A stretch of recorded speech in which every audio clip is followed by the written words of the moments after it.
श्री स्वामी समर्थ. मी महेश काळे. माझ्या यूट्यूब चॅनलमध्ये तुम्हा सगळ्यांचे सहर्ष स्वागत आहे. आज आपण पाहणार आहोत रेणुका मातेची कथा व मातृभक्त परशुरामाने का केला आईचा शिरच्छेद. चला तर पाहूया रेणुका मातेची कथा. बघा, यज्ञाच्या अग्नीतून रेणुका देवीचा जन्म झाला. महर्षी अगस्त्य यांनी रेणू राजाला रेणुकेचा विवाह जगदम्बनी बरोबर करण्याचे सुचवले. जगदंबानी हे महर्षी ऋचिक आणि सत्यवती यांचे पुत्र होते.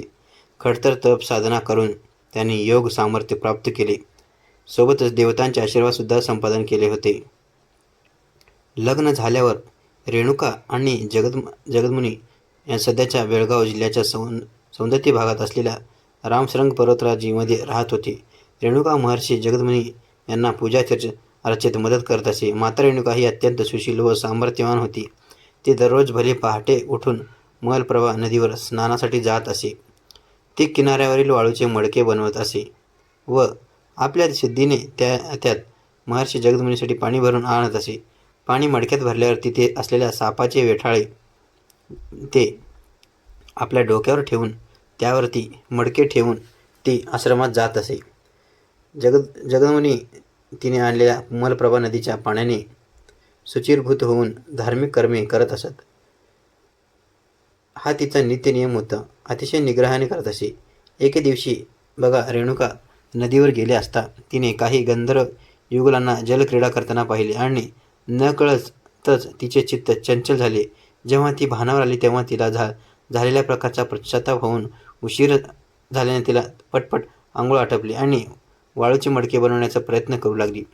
चित्त ढळल्यामुळे ती मडके बनवू शकली नाही आणि सापाला पकडण्याचा प्रयत्न करताच साप देखील अदृश्य झाला.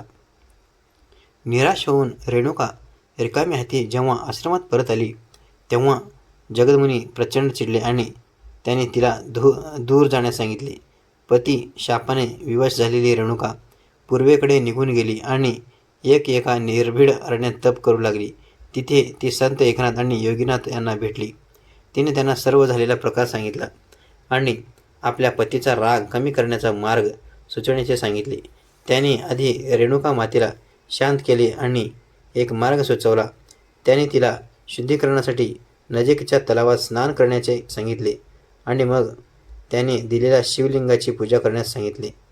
त्यानंतर जवळपास गावात जाऊन घरोघर फिरून जोगवा मागण्यास सांगितले.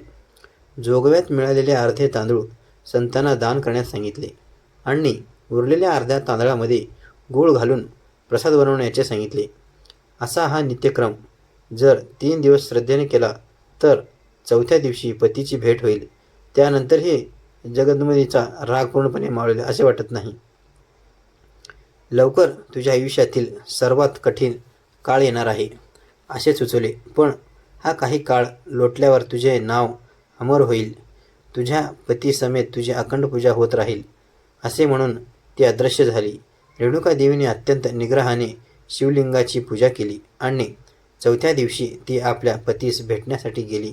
रेणुका देवींना 5 पुत्र होते: वसु, विश्वासू, रोमवंत, सुसेन आणि रामभद्र. रामभद्र हा सर्वात कनिष्ठ व सर्वात आवडीचा पुत्र होता. भगवान शंकर आणि पार्वतीचा वरदहस्त लाभलेला रामभद्र हा श्री विष्णू यांचा 6वा अवतार भगवान परशुराम म्हणून ओळखले जातात. जगदमुनीचा राग अजून मावळला नव्हता. त्यांनी आपल्या 4 ज्येष्ठ पुत्रांना आपल्या आईला शिक्षा करण्याचे सांगितले. 4ही पुत्रांनी ती आज्ञा पाळली नाही व त्यांना कडाडून विरोध केला. जगदमुनी ऋषींनी रागाने 4 पुत्राचे भस्म केले. ते पाहून रेणुका देवी रडू लागल्या. तितक्यात परशुराम तिथे आले. जगदमुनीचा राग तरीही शांत झाला नव्हता. त्यांनी परशुरामाला घडलेला प्रकार सांगितला आणि आपल्या आईचा शिरच्छेद करण्याचे फर्मान दिले. परशुरामाने थोडा विचार केला. आपल्या वडिलांचा राग व तप सामर्थ्य लक्षात घेऊन त्याने कुऱ्हाडीने आपल्या मातेचा शिरच्छेद केला. ते पाहून जगदमुनीने परशुरामाला वर मागायला सांगितले. तेव्हा परशुरामाने वर मागितला की आपल्या आई आणि भावांना पुनर्जीवित करून त्यांचे प्राण परत मागितले.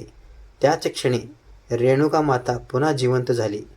घडलेला हा चमत्कार पाहून सर्व रेणुका मातेचे भक्त झाले. महर्षी जगदमुनी यांना आपल्या हातून घडलेला अघोर व पापी कृत्याची जाणीव झाली व ते अत्यंत दुःखी होऊन पश्चाताप करू लागले. रेणुका आपल्या संसारात पुन्हा मग्न झाली. रेणुकेस एक बहीण होती. तिचा नवरा सहस्त्रार्जुन हा नर्मदा काठच्या महाशपती नगरीत राज्य करीत होता. एकदा सहस्त्र अर्जुन राजा सैन्यासह भ्रमंती करत असताना त्याला भोजनाचे आमंत्रण ऋषी जगदमुनीने पाठवले. तुम्ही चॅनलला नवीन असाल तर चॅनलला सबस्क्राईब करायला विसरू नका. कमेंटमध्ये श्री रेणुका माता लिहायला विसरू नका. राजा व राजाची सेना थकून आश्रमात आली. ऋषींनी त्यांचे स्वागत केले. आश्रमातील पंचपक्वान्न जेवण ते तृप्त झाले. राजाला जेवण खूप आवडले. त्यांनी चौकशी केल्यावर कळले की आश्रमात कामधेनू हा आहे. सहस्त्र अर्जुनाने लोभाने कामधेनू मागितले, पण ऋषी जगदमुनी जप तप व सामर्थ्याने कामधेनू मिळवली होती. त्यामुळे ती कशी देणार हे शक्य नाही म्हणून सांगितले. राजा हट्टाला पेटला आणि मग त्याने आपल्या सैन्याच्या जोरावर युद्ध करून कामधेनू मिळवण्याचा प्रयत्न केला.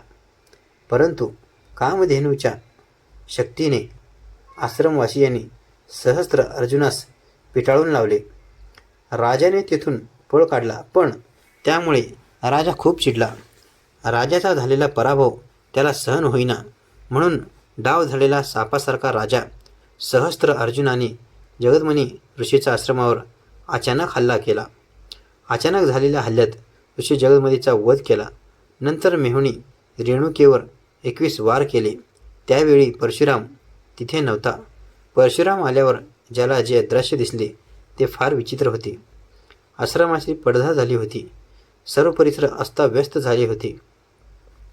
हे पाहून परशुरामाला खूप राग आलं. बाजूस जन्मदात्या पित्याचे प्रेत पाहून परशुराम निशब्द झाले. तेव्हा रेणुका माता उद्धारली. हे क्षत्रिय सहस्त्रार्थ, माझा पराक्रमी राम 21 वेळा ही पृथ्वी क्षत्रिय करेल. परशुरामाने आपल्या आईची इच्छा व दिलेला शब्द पाळला करता त्यांनी असं वचन दिले की मी तुझी सर्व इच्छा पूर्ण करेन. भगवान परशुरामाने कोरी भूमी म्हणून दत्तक्षेत्र माहूर हे स्थान अंत्यविधीसाठी निवडले. त्यावेळेस रेणुका सती गेली. परशुरामास आईची खूप आठवण येऊ लागली. मात्र विरहाने व्याकुळ होऊन त्याने आपल्या आईस अर्थहाक मारली. त्यावेळेस आकाशवाणी झाली. रेणुका माता त्याला म्हणाली, बाळा, मी भूमीतून वर येऊन तुला दर्शन देईन, पण तू मागे पाहू नकोस. मात्र काही वेळाने परशुरामाने आईच्या भेटीच्या कल्पनेने न राहून मागे पाहिले तेव्हा माता रेणुकेचे फक्त डोके हेच जमिनीतून बाहेर आलेले होते. मग उर्वरित भाग जमिनीतच राहिला. या स्थानी आज माहूरचे रेणुका मंदिर बांधले आहे. जगदंबा रेणुका मातेच्या डोक्यास शिरास तांदळा म्हणतात. बघा, रेणुका मातेची कथा आपणास आवडली असल्यास चॅनलला लाईक करा. बघा, सबस्क्राईब पण करायला विसरू नका. कमेंटमध्ये तुम्ही जय रेणुका माता लिहायला विसरू नका. बघा, आजची माहिती तुम्हाला कसं वाटली ते तुम्ही मला कमेंटद्वारे सांगू शकता. परत पुन्हा एकदा भेटूया असेच महत्त्वपूर्ण नवीन व्हिडिओ सहित. तोपर्यंत श्री स्वामी समर्थ.